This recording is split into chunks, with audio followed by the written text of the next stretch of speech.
Welcome back, everybody. Lovely to connect. Hello, Michael. Welcome to you. And here we are. My goodness, chapter 15, part 2 already. The year is Yeah, racing along. yes. The finishing post is getting closer, Jackie. So hello to you and hello to all of our listeners, of course. Hope everyone's been keeping well. Um, yeah, we're finishing off chapter 15 today. It's been an enormous chapter in the Gita. It's only got 20 shlokas, but it's got so much. I really had, a fair bit of difficulty in trying to um, summarize it into the two podcasts. Um, because you could just about do a podcast, easily do a podcast on each verse, of the Yes. 20 verses. So that'd be 20 podcasts. But anyway, everyone knows that our idea is to give a brief summary, a sort of a taste of what the Gita entails.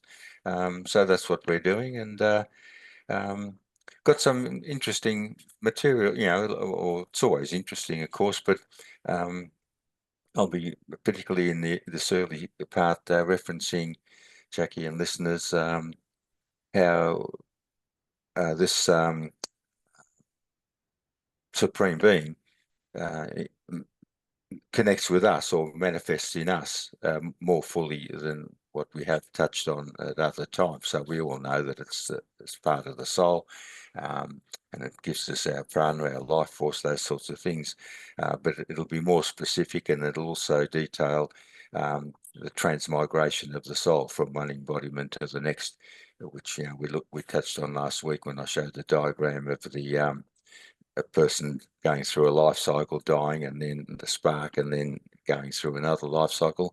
So I'm going to show that again in a few minutes, but also another couple of diagrams I've got that show the wheels of birth and death to try and, for the people who are watching, to help make it clearer about these cycles. It's easy to say, oh, the cycles of birth and death, or the wheels of birth and death, but it's critical to understand it clearly, because we've been doing it, most of us, for many life cycles, and will potentially keep doing it for many more. And eventually we'll want to stop them. So this is all going to help us understand that a little bit more clearly. All Beautiful. right, Jackie? Even just as you were speaking there, I was just thinking what a useful thing for us to be speaking about, because so many people feel so alone and separate from everything else.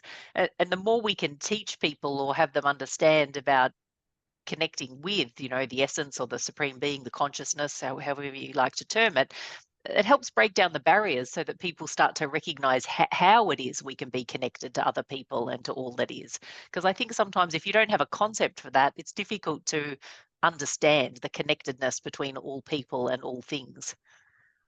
Yeah, 100% accurate, Jackie. It's not only difficult, it's basically impossible. So um, every person on the planet needs to be listening to these sorts of podcasts or reading this sort of material and coming to terms with it.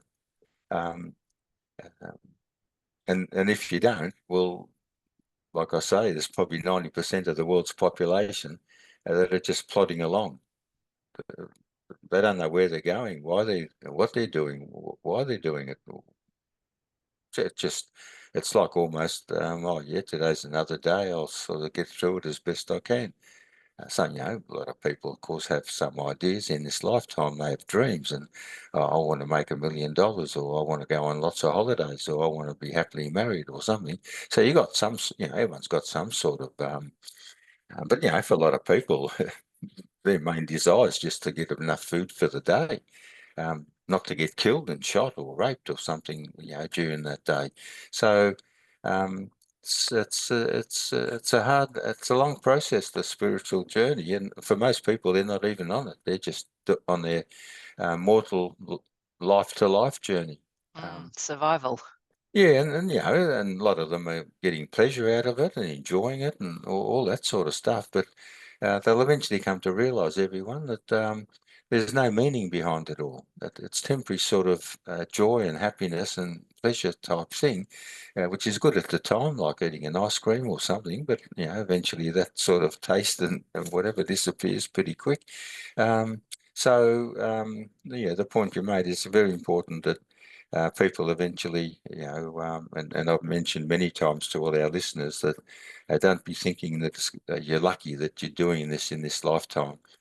You're not lucky. You've earned the right through past lifetimes and also in this lifetime to open yourself up. And everyone listening, Jackie, has made the decision that they want to be on a spiritual journey.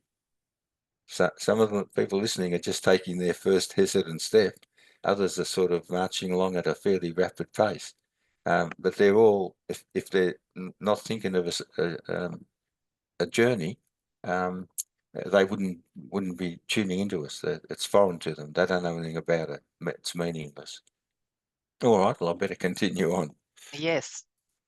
So in last week's podcast, Jackie and listeners, we covered in great detail using the analogy of the mythical Ashvata tree, or the tree of life, to represent the perishable manifestation of creation called Prakriti, arising from the imperishable Lord known as Purusha.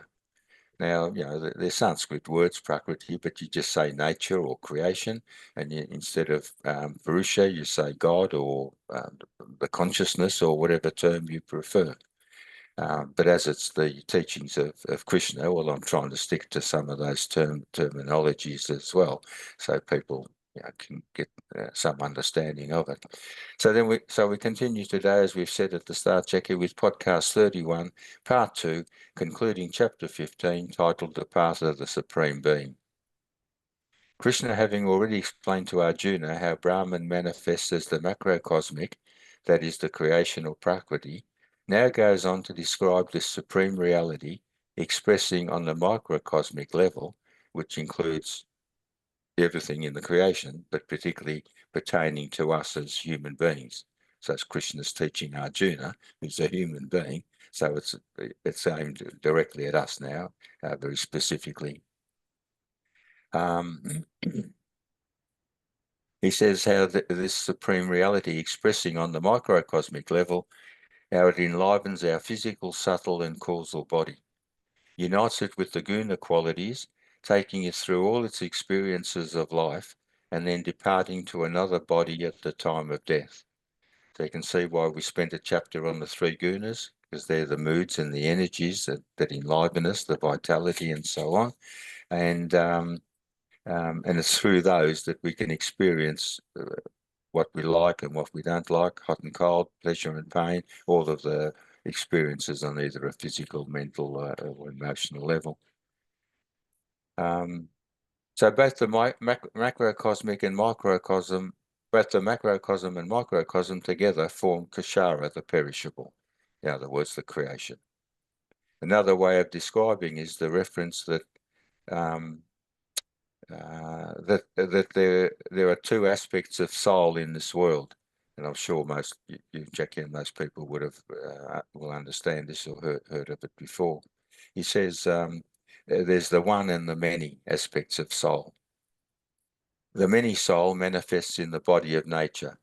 So in other words, in the creation, take 8 billion people at the moment, there's a soul in all of those 8 billion people. Doesn't matter if they don't think they've got a soul, they've got it. And then there's the reference to the one soul that stands apart from nature. So that, of course, is what's known as the universal soul.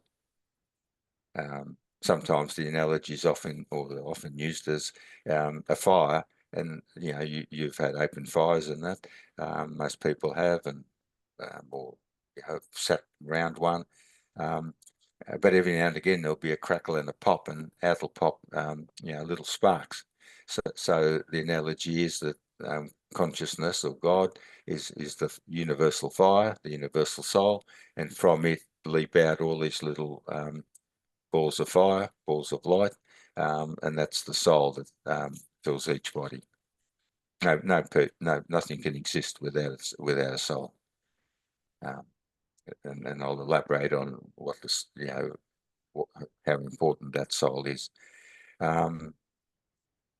All right, so I'm going to do something a little bit different today, Jackie and listeners, and that's It's all right, Jackie. Don't have to hold your breath. Good, good.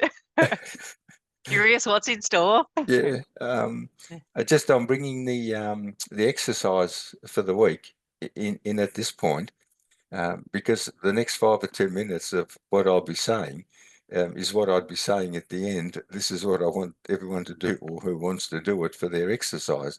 So if you do your exercise, or you like doing it, um, uh, I'll touch on it again at different points, and I'll be showing a couple of diagrams. But basically, in essence, it's talking about your lifetimes. I'll be wanting everyone to reflect and focus on this lifetime, yeah, which is the lifetime that we're all aware of.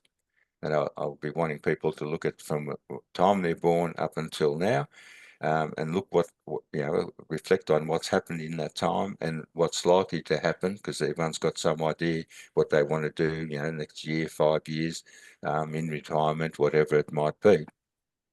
And then I want to extend that with some knowledge and teaching that I'll give as to your previous life. You can have a close look at that previous life without, you don't have to get a clairvoyance or anything like that, by comparing it to what's happening here. And you can look at the next lifetime. So basically the exercise will be to use this lifetime to help understand what was happening to you in your last lifetime and why it's led into this lifetime, and then what you're doing now, how it's going to lead into the next lifetime. All right. Anyway, that's just it's as broad as I can make it, without sort of going into all the material. So just bear with me, everyone, and I'm sure one way or another we'll muddle our way through this. I feel certain you've piqued interest.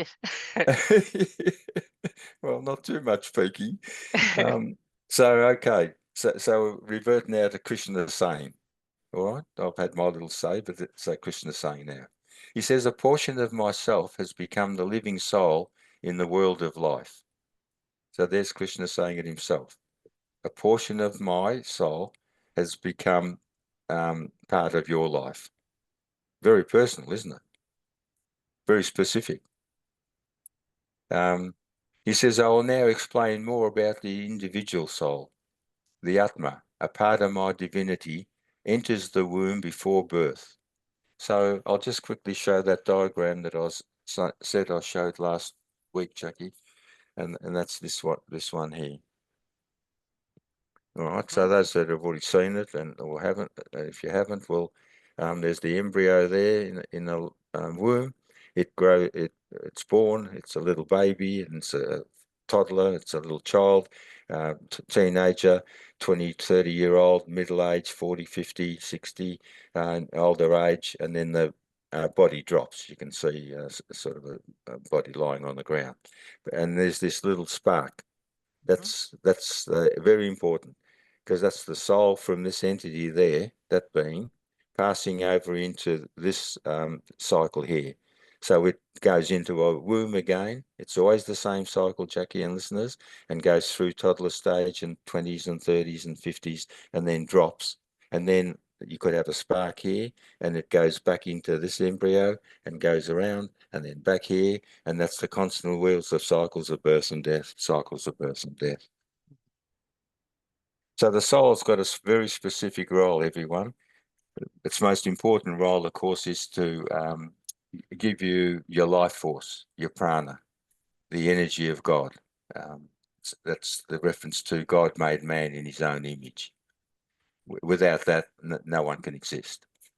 It allows you to breathe. It allows your digestive system to work. It does everything that you don't have to worry about doing. You don't have to worry about coming out of the womb and growing into a 5-year-old and a 20-year-old and a 50-year-old. It just happens. Everyone, doesn't it? What you do when all that's happening, well, that's up to you. That's your free will. But the rest of it, the Lord or God or whoever takes care of all of that. And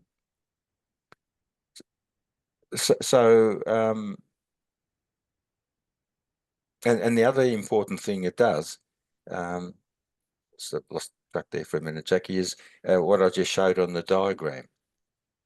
The soul's job is to not only keep you alive and give you the spark of to light up your buddhi, your inner vision. That's the most important thing it does, for people on their spiritual journey. But it also, for everyone, enlivens their ego, their emotions, their mental aspect, their five senses, and their body. So it's a very powerful force. But what it also does, as I say, is it's what carries over that spark. It's the spark carrying over the nature or the personality of each individual being at the time of death. Imagine you're going on holidays and you've got a little suitcase, and in the little suitcase you're carrying all your precious belongings. You've got your passport in there, your identification, your license, who you are, all of these sorts of things. You've got your money, your wealth, and so on. And you've got your particular clothes you want to wear, and whatever you sort of feel is going to be important on that holiday. Well, these lifetimes are sort of like holidays. We finish one and then we die, and then we start to born and have another holiday here on planet Earth. So that soul carries over your karmic USB stick or your computer program, which is your nature and your personality, everyone. Okay, so it doesn't disappear when you die, only your body disappears. So how does the rest of you continue on into another embodiment? Well, via the soul, carrying it across into the next embodiment. Can't be seen under microscopes, Jackie. You can't X-ray it or anything like that, photograph it. You take the words of the wise that explain it, but like I'm repeating now, but also eventually you come to have that pretty firm conviction within understanding that, this is how I operate, this is why I operate, and it's because of all of these sorts of aspects. But as we said earlier on, most people have got no idea of any of this. So going all right, Jackie? Going very well. All Just right. the word continuity keeps popping to mind. It's just this lovely cycle of continuity, Yeah, that the yeah. essence of self is never changing. Well, maybe in terms of evolution, spiritual evolution, it is, but this notion of Well, no, spiritual self the essence isn't continuing. changing, Jackie. It's constant. It's how we use the essence that brings about the change, Yes, if that makes sense. yes. Yeah, yeah. The thought of continuity, I think, is comforting for a lot of people that are Oh, open to understanding this yeah. sort of It's spiritual existence. helps take away the fear of death if you at least understand that. In that, oh well, the masters tell us that I will continue, and that's a nice feeling. Um, but there's a lot more importance in that word continuity, Jackie, for you and the listeners, and that is that, okay, if these cycles are continuing, why are they continuing so often and so frequently? And then you start asking questions like, well, what's the purpose of it? Like, am I supposed to be doing something special or something different with these cycles as we go? And this is what everyone who's listening, Jackie, and tuning in is aware of to some degree or other. So that's why the material is important, because this session will clear up a lot of uncertainty, and people know a lot of these bits stuff in bits and pieces, but I'm hoping, I'm pretty sure that this will tidy it up a bit more and make it a more complete picture in people's minds and understanding. All right. So he says, I will now explain more about the individual soul, the Atma, a part of my divinity enters the womb before birth. Thus embodied, it enters the world of matter. So then it's born into this world.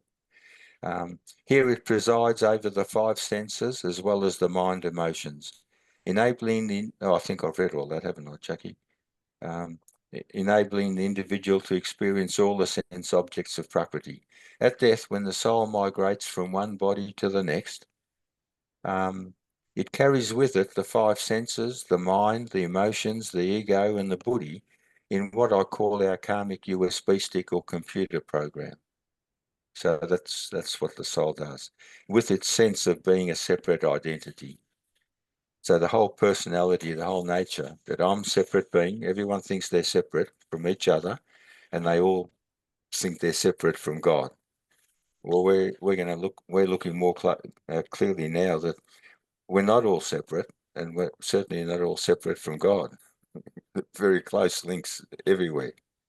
So, I go on to say that thereby transferring our thoughts and tendencies, that is our personality and nature, from this and previous lifetimes to the next. Yeah.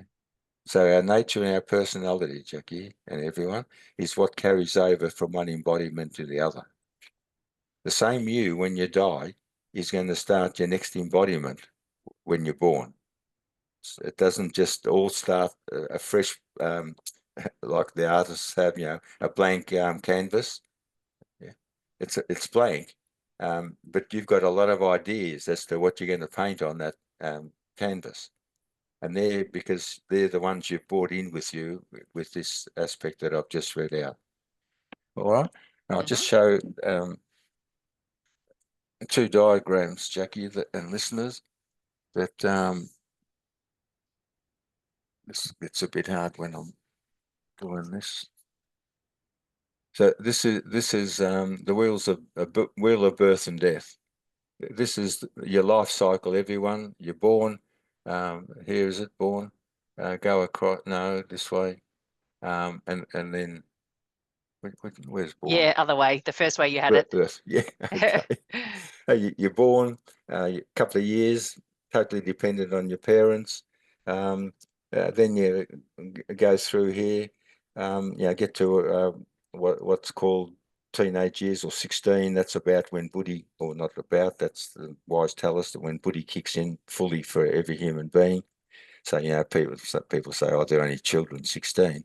Well, they're fully capable using their buddhi to know not to kill people or cut them up with machetes or whatever it might be. Then the person keeps on.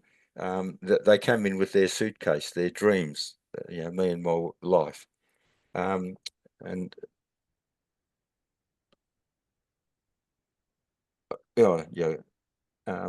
they eventually you get to a stage in life which is sometimes loosely called these days midlife crisis, but it's more from our teaching symbolically representing that's when people start to hesitate about the life that they've been living so far. These are all the little dots there you probably can't see, but they're your desires, and they're looking to see, reflecting on 30s, 40s, 50s. Well, I haven't sort of achieved what I thought I wanted to achieve, or I've achieved it, but I'm not happy with it, and so you start looking back at this other your life that you've been leading. And then this is where a lot of people wake up or start making different decisions in their lifestyle, Jackie. They can either continue, oh yeah, I'm happy I made $1 million. I want to now make $5 million. So they're driven to keep going and make 5 million, 10 million, 20, 50 million, whatever it might be. I, I like marriage, but I haven't met good people, wives or husbands. But I'm going to try. I've already tried 5 or 6 times, but we're going to have another go because there's something wrong with them. So I'm sure I'll pick a better one this time. So whatever it is, that's what's driving. And then the person gets to a point of death there. So that's the life cycle, Jackie and listeners. The picture I'm going to show now, it's a bit hard on this, I know.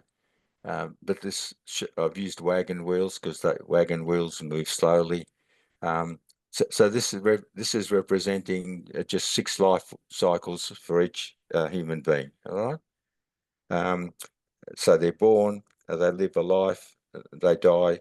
The soul gets the USB stick gets moved across to the next one. You live a life, you die. You live a life cycle, you die. You live a life cycle, you die. These little tornadoes that are going up here essentially need to be essentially clearly understood. That's like what's called in your language, Jackie, and IT people, everyone now, other than people like me, but I've learned a little bit. That's like the cloud, the IT cloud. Yeah, everything that's put on a program, computer, they tell me is up there in the cloud. Well, this is a similar one, except it's called your karmic cloud, sanskara. And the residue of every lifetime goes in there, the good and the bad and the ugly. And it swirls around. Everything in the creation is constantly moving in cyclical formation. And then for this lifetime, a portion of that is poured into you, each individual. So that's the one I just showed, the big picture, playing out.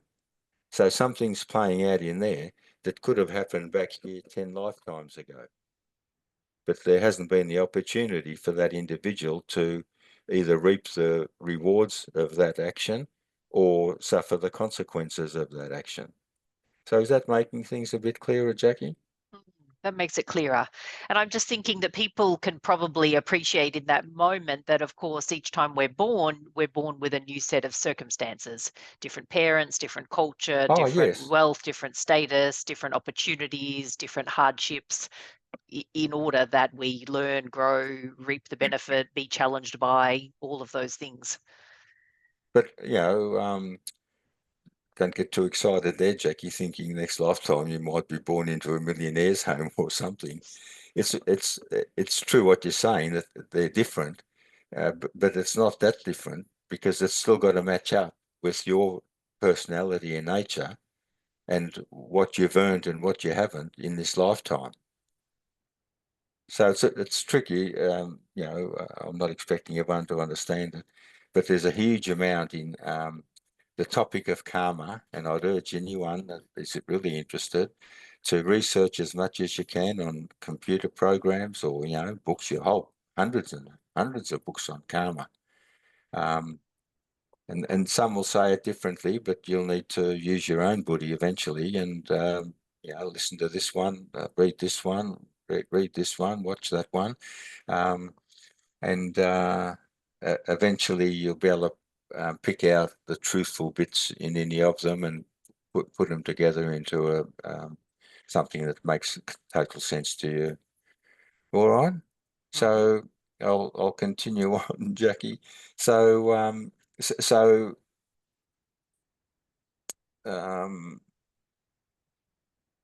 this is still, everyone, part of your part of your exercise for the week.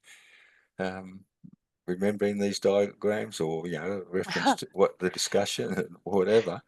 But I'd just like to add in here also, Jackie, a beautiful quote from Buddha, or saying from Buddha, where he talks about how you can look back or get a clearer picture and understanding of what your last lifetime was like, and get a clear understanding of what your next lifetime is going to be like.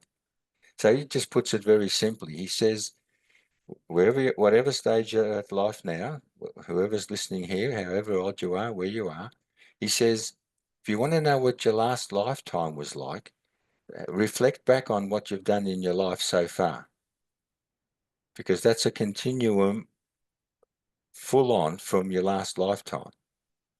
Remember, Jackie, a number of podcasts ago, I was making the reference that these life cycles are like a day for us. We have a day, we go to sleep, and next morning we wake up and we're the same person, but we basically do lots of the stuff the same. Just a few things are different each day. And then the next day we go to sleep and we wake up and we're still the same, but we do things slightly differently. So the different things might be that one time your house has caught fire, well, burnt down. Well, that's significant, yeah. Or another person, they've got left a note there. I don't love you anymore. I'm leaving. So these are significant aspects, but by and large, you go to the same work day after day. You might occasionally change jobs and still go to work the day after day after day. Well, the life cycles are exactly the same. There's not much change takes place from one life cycle to another until a person gets to a stage that hopefully we're at now, where you're really understanding it all clearly and you can make very, very significant changes. So Buddha says, if you want to know what your last lifetime was like, have a look at what you've been doing with your life this time. And so whatever your focus has been, Jackie and listeners, whatever your desires you've been chasing, whatever expectations, your likes, your dislikes, your personality, how you are, who you are, that's basically what it was last lifetime. And he says, if you want to know and have an idea of what your next lifetime is going to be like, your next life cycle, he says, start looking closely at what you're doing now. If you see it's much the same as what you've been doing so far, and you're happy to keep it on going, well, what would that tell you that your next lifetime's going to be like? Going to be very similar to this lifetime, which is like going to bed at night and waking up the next day, and then going to bed and waking up the next day. However, if you start making some significant changes, say, for example, the person is pretty much woken up and they're on their spiritual journey and they decide, well, what I really want to do, what's really important to me now in the second part of, or from where I am at this stage in life, and that is I want to focus more on who I truly am, and make that my number one focus. I'm married, I'm happy, I've got a roof over my house, I've got a nice job, so I can start doing some more spiritual work. So on myself, refine myself, try and be kinder, more patient, more tolerant. That'll make you happy and contented anyway, but it'll also go a long way towards stronger focuses in the next lifetime and the next lifetime after, in regards the spiritual journey. Does that make sense, Jackie? Makes a lot of sense. And it makes me reflect on older people. You know how, like, as humans, we have capacity to continually grow and learn till the end of our days, even though the older and more habituated we get, sometimes there is resistance on the individual level. But nonetheless, growth is possible, change is possible, Oh, yes, up new until the day awareness you die. is possible. Yeah. And it's interesting how I know at times I've overheard people, thinking about the older people in their lives, relatives and, older family members and things. And people sometimes say, "Oh no, don't say that to him. Like, he's old, he'll never change," or no point pressing that issue, or whatever it might be. But I think actually with gentleness and love, it's really good to have those conversations with older people, because actually if they are interested and or it's possible for them to have a new shift, a new awareness, a new understanding of something, that helps potentially, so long as they come to the party that they're interested in getting on board, that Yeah, helps change something as for long as they their come to the next. party's the critical thing, Jackie. Of course, of Yeah, course. yeah. So you can lead a horse to water, but you can't make it drink. So, there are some people that it isn't any use trying to encourage them in a certain area or this or that, because they just don't want to do it. They either feel too tired or they don't think it's worthwhile or whatever. But for those that are interested, well, of course you would do whatever you could as best you can. So, yeah. Mm. All right. I'm just thinking too, I'm just going to share this because sometimes I don't know about you, but I have a feeling that for a lot of our listeners, for them to self-reflect, for people to self-reflect and think about your own life and where you've come from and where you're going, maybe that's a reasonable thing to consider. But sometimes looking in on ourselves can be more challenging. Sometimes observing outwards can be a little easier. And I just can't help but be reminded here of a friend I've known for a long portion of my life. Lovely, creative, flamboyant person, but was always consumed with movies and film stars that were born and lived and created in sort of the 30s, 40s and 50s. Could reel off any movie, any actor, any film, all of this. And it just was so curious watching this person over a number of years. And I just used to find myself often thinking, you must have. You've come from that time. You know it and you live it and you breathe it like it's part of your life. But this was, you'd interpret it as just being an area of interest for this person. And this person was also, in their flamboyance and their creativity, also a little bit wild and slightly unhinged.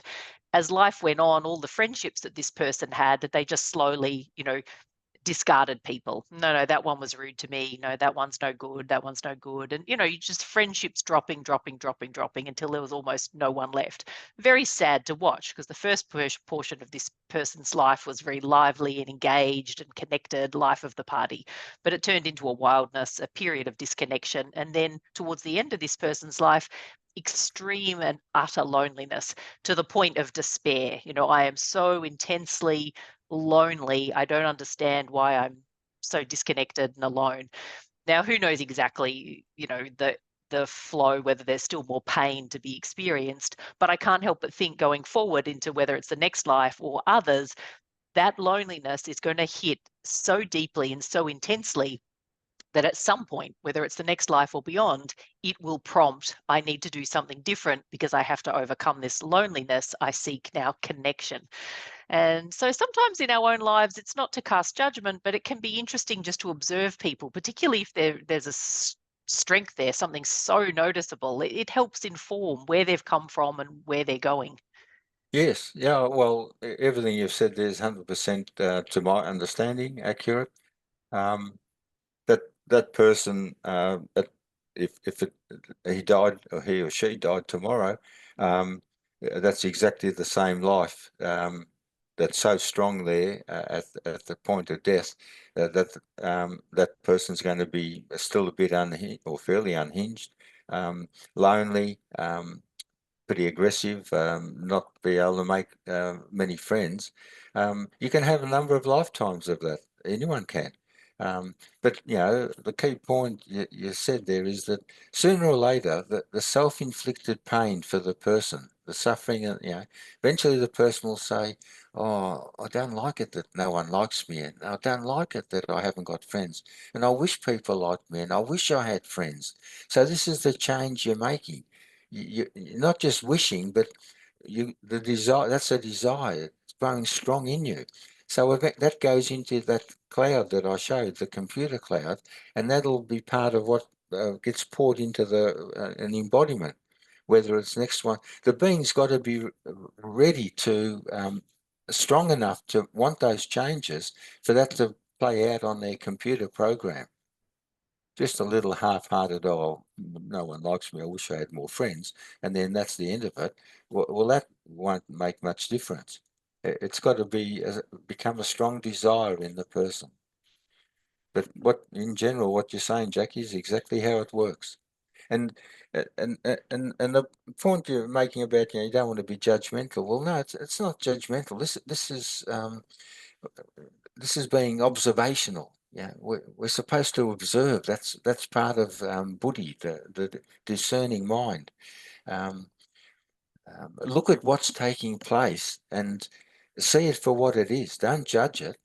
But when you look at people like that, you, that helps you learn for yourself.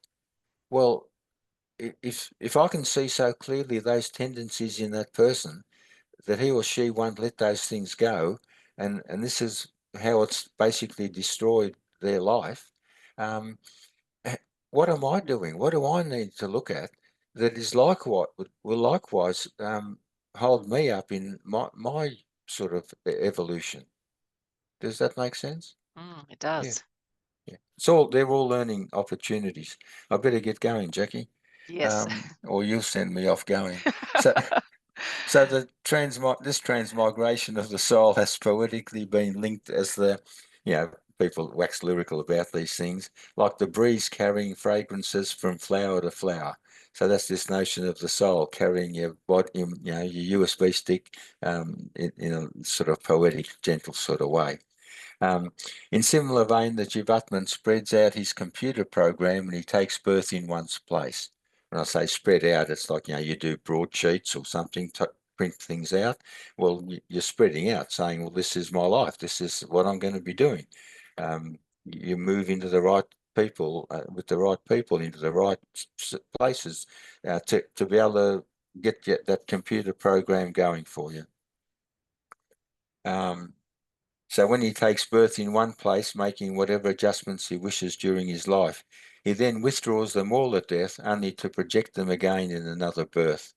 Thus he continuously experiences the pleasures, desires and pains of the world lifetime after lifetime. So that we've been covering all this, yeah.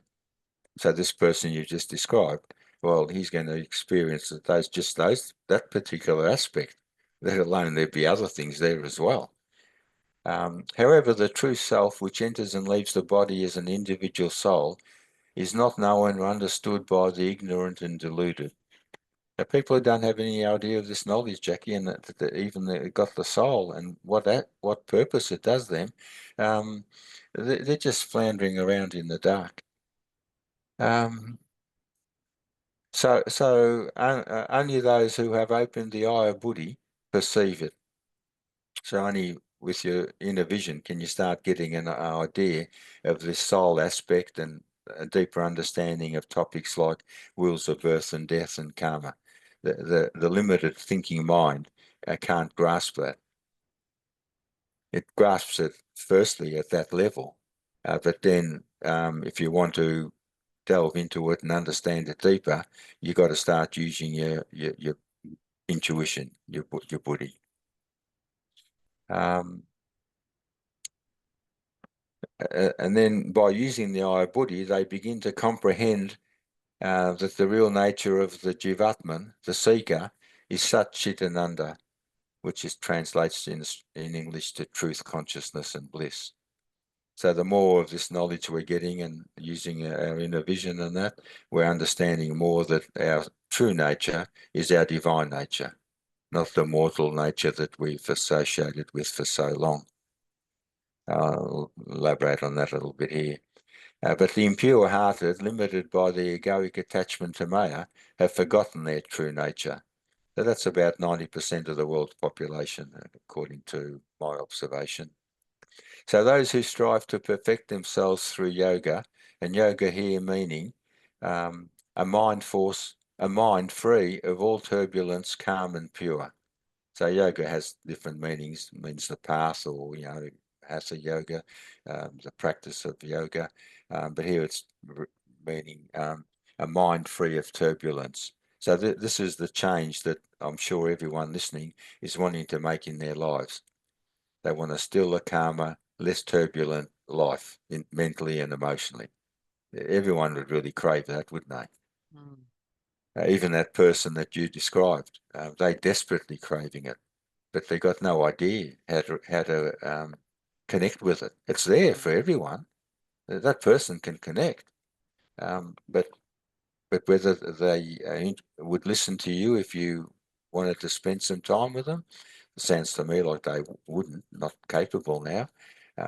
But that's up to each individual. Because remember, always, Jackie and listeners, every person on this planet has got the same as you have, free will, and everyone's using their free will to do what they're doing. Yeah. Don't worry about them in the sense, just make sure you focus on your own free will and you're using it to your best benefit, and then be the best benefit for your family and friends and work colleagues and so on. So Krishna further explains that although he brings about both the macrocosmic and microcosmic aspects of creation, the fact that they come and go, they're regarded as being perishable. And he now briefly, and I won't expand on it too much because time's running out, but he's talking that rather than just the perishable aspects, macrocosmic and microcosmic, he's explaining to Arjuna that another vital part of him that's at a final level that operates through the creation is his essence or his vitality. Yeah, the core essence of consciousness itself. And that's the imperishable aspect of the perishable world of things and beings. As the essence becomes the light, as the essence, I become the light which illumines the whole world.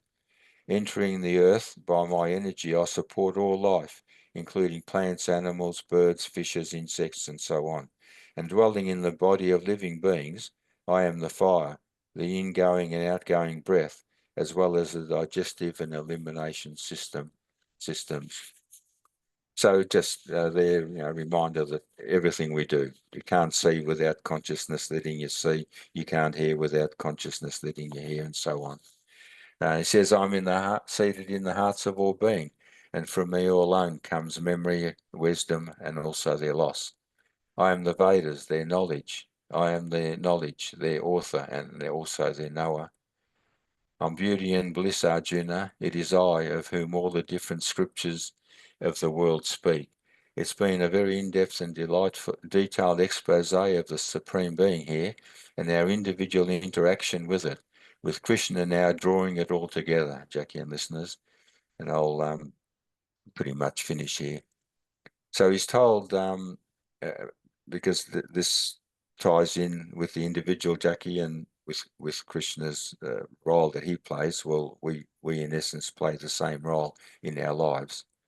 He says he's told Arjuna how Brahman manifests a dual macrocosmic and microcosmic creation called Prakriti, which is perishable. And then he's described how transcending to a final level, he projects his essence and his energy and vitality.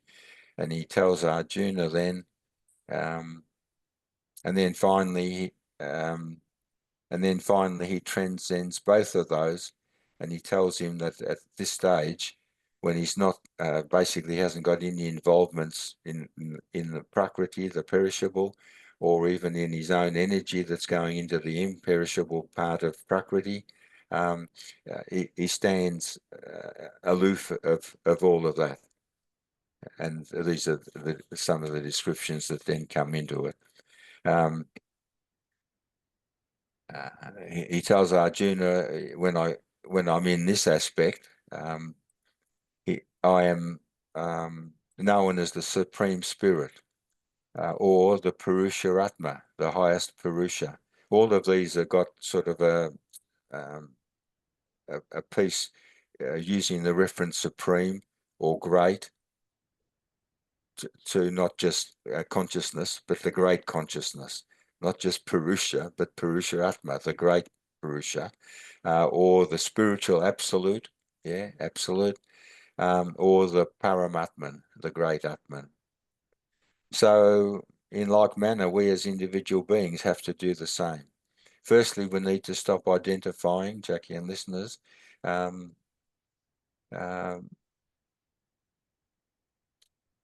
stop identifying with our lower mortal self, which attaches us egoically to the illusionary world of Maya and binds us to the perishable Prakriti. Then we need to come to know the imperishable Brahman, our higher self. We need to know that. This is what the whole chapter's been focused on. Because how can you connect with him? How can you become devoted to it? And how can you want to unite with it if you don't know what its true potential is, how great it is, and so on. And then he says, and then we need to transcend both our mortal self and our understanding of the immortal self and merge with the immortal self. So that's the whole purpose of our earthly existences, and that's what's called the end of the journey. So there's many stages along the journey, like a railway station, a railway train stops at different stations, but you don't want to get off the train until you get to the end of it. So put simply, we could, what have I got here? A little reference from Sri Ramakrishna, one of the great writers of the last century or the century before. He gives a simple example using a fruit.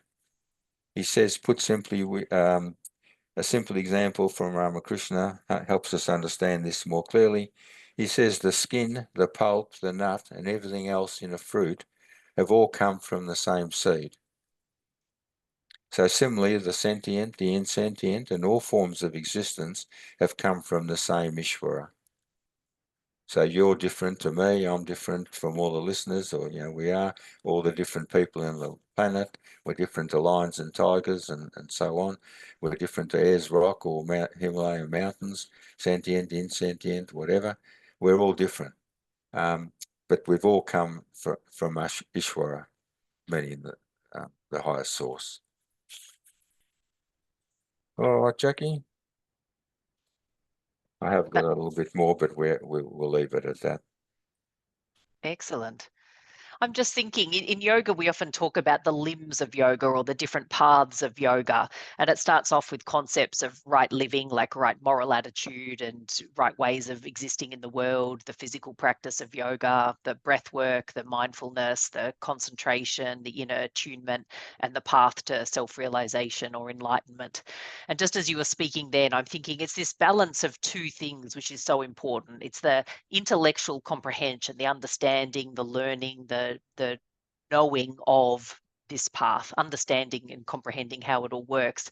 But then there's the practice. What lived experience, what practices can we cultivate? What things can we do in daily life to move us in that direction?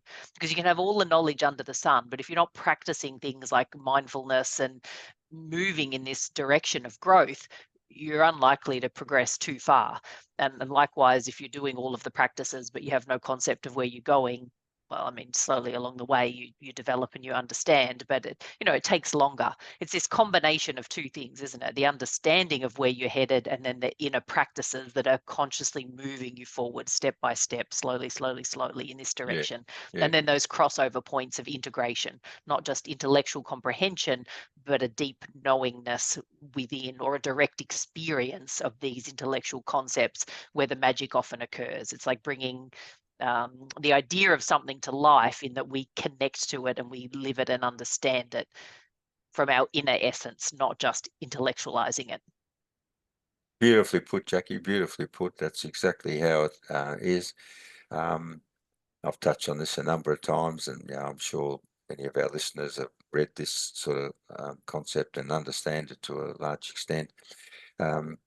The knowledge is probably is the easiest to get. Even those people who are new at it might be thinking, geez, there's a lot I've got to learn and so on. But the ones who have already learned a fair bit understand.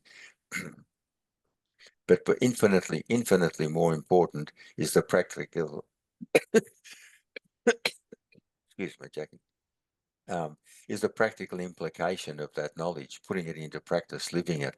So if a person's not doing that, they're almost standing stationary on their journey. They're crawling along at a snail's pace. Um, I was thinking of saying I could bring in there, but anyway, it escaped me at the moment. But it's like, oh yeah, we say things like the idea is 10%, or is 10 inspirations 10%, and then perspirations 90%. Yeah, you have an idea or something. I'm going to do this. Well, then you got to roll up your sleeves, don't you? And Put bit of the effort sweat. in. Yeah, put the effort in. So exactly what you're saying, it's 100% true.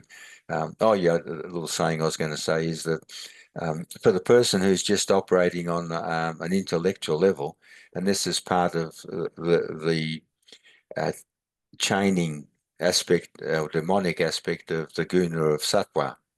It's a person who can be reading a lot of the spiritual material and understanding it just in their mind, but then thinking, "Oh, I'm pretty spiritual."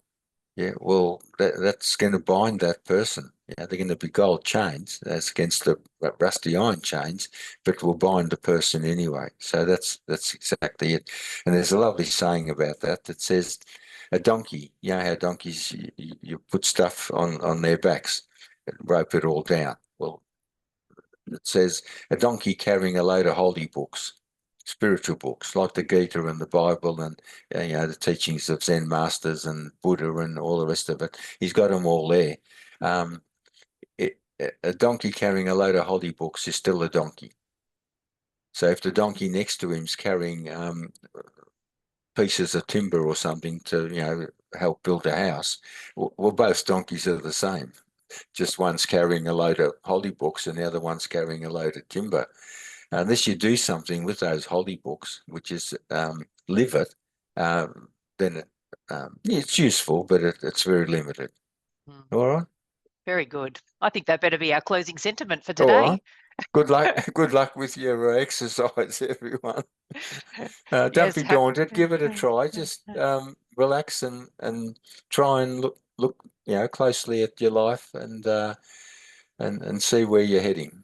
Little answers, you'll be surprised the answers that'll pop up for everyone. All Very right, good. Jackie, All right. we'll leave it Thank at that. you. Thank you so much. Thank you, everybody. Lovely to connect with you, and we will see you next week. Bye. Okay, bye everyone.